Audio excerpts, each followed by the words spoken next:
I'm here with OCC Plumbing and Restorations, Hi. and here is his John Douglas Lotus.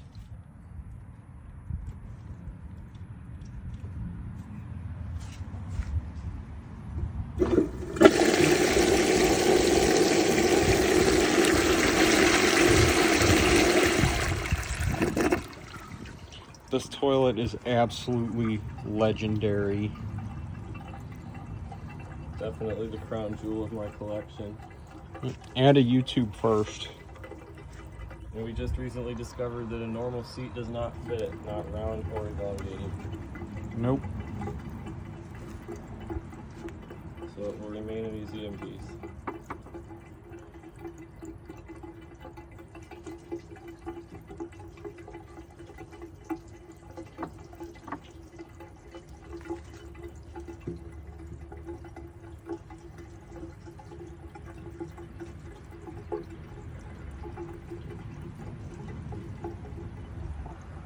There's the original high tank, and this pipe that is smaller than most.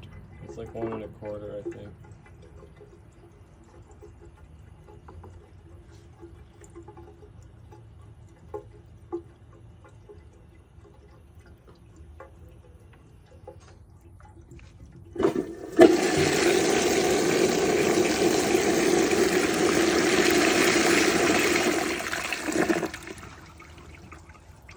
That is it. Thank you for watching.